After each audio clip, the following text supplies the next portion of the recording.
Sur le banc des accusés, le gratin de l'investigation française. Edoui Plenel, Fabrice Arfi, Fabrice Lhomme et Hervé Gattegno, 4 journalistes et un palmarès conséquent de révélations. Entre autres, celles du Rainbow Warrior, Karachi, Cahuzac, SwissLeaks et bien sûr l'affaire Bettencourt. C'est pour ce dossier qu'ils se retrouvent devant le tribunal correctionnel de Bordeaux. On leur reproche d'avoir détenu et diffusé les enregistrements des conversations de Liliane Bettencourt avec son entourage. Nous sommes quelque part devant une fiction, comme une sorte d'aberration romanesque. Nous n'avons en clair aucune raison d'être là. Retour sur les faits.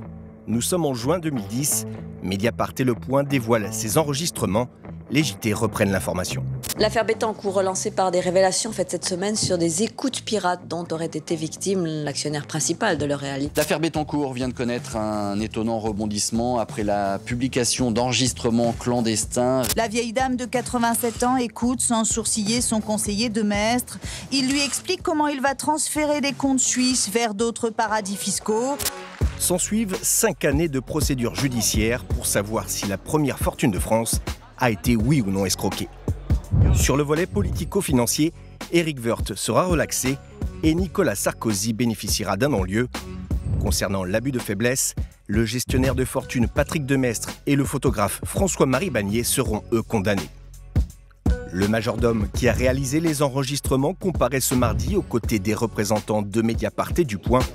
Pour les journalistes, sans ce majordome et sans publication de ces enregistrements, justice n'aurait pas été rendue.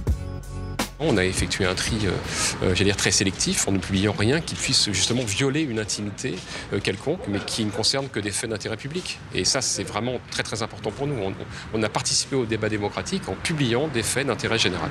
On reproche aux journalistes d'avoir publié des éléments qui sont devenus par la suite des pièces à conviction judiciaires, qui ont permis de condamner 8 personnes, dont certaines à de la prison ferme, dans une affaire d'ampleur nationale. Et c'est cette même justice qui a utilisé ces éléments qui nous reproche de les avoir rendus publics. Les journalistes dénoncent une justice schizophrène et dans le prétoire, difficile de leur trouver des contradicteurs. Ne comptez pas pour cela sur la partie civile, presque gênée par cette procédure, initiée il y a 5 ans par un ancien avocat de Liliane Bettencourt. On ne peut pas dire que ces enregistrements ont été inutiles, bien au contraire. La question véritablement, c'est est-ce que tout le public devait avoir accès à ces enregistrements. C'est une question à laquelle je n'ai pas à répondre, parce que je ne suis pas poursuivant aujourd'hui. C'est le ministère public qui donnera son point de vue au nom de la société. Sauf que pendant l'audience, le ministère public et sa représentante interviennent peu. La procureure n'attaque pas vraiment les journalistes. Pour ne pas déjuger l'action qu'elle a menée devant les tribunaux, elle requiert des peines de principe, de simples amendes d'au moins 1 500 €. La contradiction n'est pas au rendez-vous, l'engouement des médias non plus.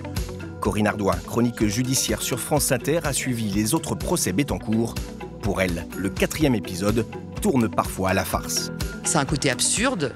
Le président s'en est un peu amusé en disant peut-être il pourrait y avoir une loi protégeant mieux les sources des journalistes qui vous auraient, on peut comprendre entre les lignes, éviter d'être là au tribunal. La loi, on ne sait pas pourquoi, n'a toujours pas été débattue ni votée. Donc on est là, il va bien falloir qu'on fasse ce procès. En fait, tout le monde est un peu contraint. La loi en question, c'est celle du secret des sources, l'engagement 51 du candidat Hollande. Devenu président, il a réitéré sa promesse d'une prochaine législation sur le sujet. À l'Assemblée nationale, le texte est à l'arrêt depuis 1 an.